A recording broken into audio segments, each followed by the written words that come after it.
نماز، روزہ اور دیگر عبادات کے قواعد ہیں۔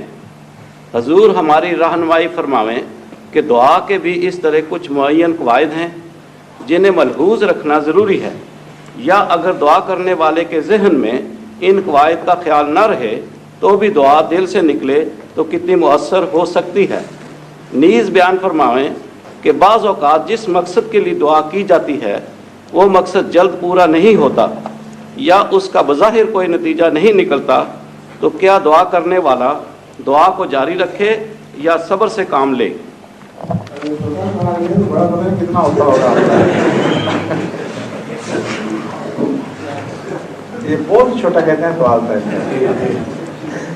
دعا کے قواعد اگر جس طرح آپ بنوانا چاہتے ہیں اگر بن جائیں تو زندگی عجیرن ہو جائے، زندہ رہنا مشکل ہو جائے، کیونکہ رسول اکرم صلی اللہ علیہ وسلم تو ہر حال میں دعا سکھائی ہوئی ہے۔ لوگ سوتے، جاگتے، اٹھتے، بیٹھتے، کھانے سے پہلے، کھانے کے بعد، کھانے کے دوران، نیا کپڑا پہنتے، صبح شام، اجابت کے لیے اندر داخل ہوتے ہوئے، باہر نکلتے ہوئے، مسجد میں جاتے ہوئے، باہر نکلتے ہوئے، جوتی پہنتے ہوئے، کوئی ہے زندگی کا لمحہ جس کے لیے دعا مقرر نہ ہو؟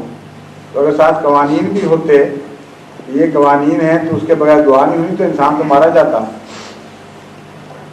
سمجھیں کہ نہیں آپ کو سوچی کس طرح یہ دعا کے قوانین کے متعلق؟ دعا تو خدا اور بندے کے درمیان ایک تعلق ہے جو آقا اور غلام کے درمیان ہوتا ہے، اور اس کا دل کی صدا سے تعلق ہے جو ضروری نہیں کہ لفظوں میں بھی ڈھلے۔ بہت سی دعائیں ہیں جو بعض انبیاء اشارتاً مانگ لیتے ہیں، باقی خدا پہ چھوڑ دیتے ہیں کہ بغیر مانگے آپ ہی کر دے فیصلہ۔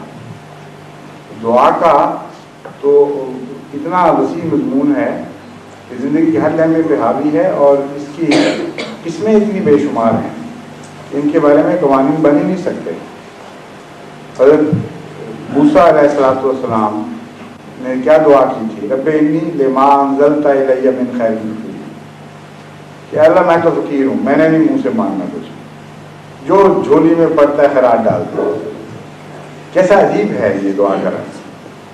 فقیر بھی یہی کی، اگر یہ نہیں بات ضروری نہیں سب فقیر کہیں کہ پیسہ ہی دو یا نہ دو۔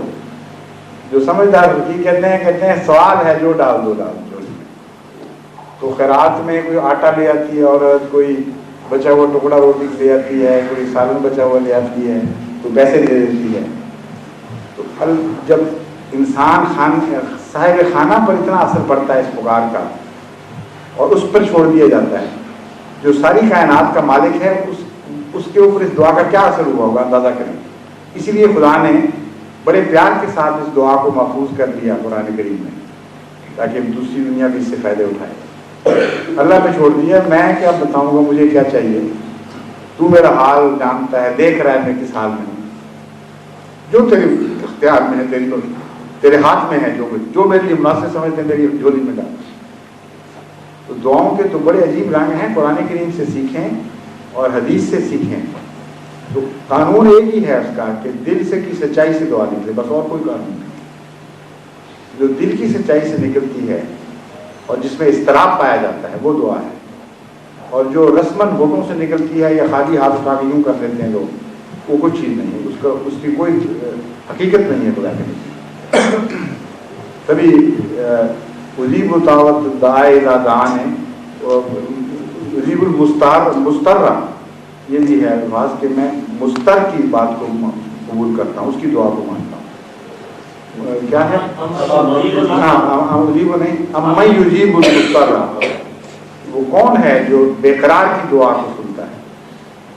اللہ تعالیٰ بے قرار کی دعا کو اتنی اہمیت دیتا ہے، اور دعا کا بے قراری سے اتنا گہرا تعلق ہے کہ قرآن کریم سے پتہ چلتا ہے کہ مشرک جو ساری عمر شرک کرتے گزر جاتی ہے ان کی، اور جو دعا مانگتے وقت خدا کو بلا دیتے ہیں ایک دفعہ مصیبت میں پھنس کر، اللہ ان کی بھی سن لیتا ہے اضطرار کی وجہ سے، اور یہ جانتا ہے کہ جب واپس یہ بچ کے نکلیں گے تو پھر دوبارہ وہی حرکتیں شروع کر دیں گے۔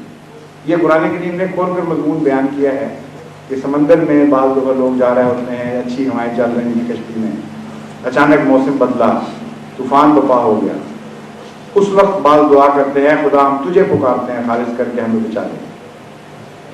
اللہ بچا تو لیتا ہے لیکن جانتا ہے کہ جب یہ خشکی پہ پہنچیں گے پھر وہی باتیں شروع کرنا ہے.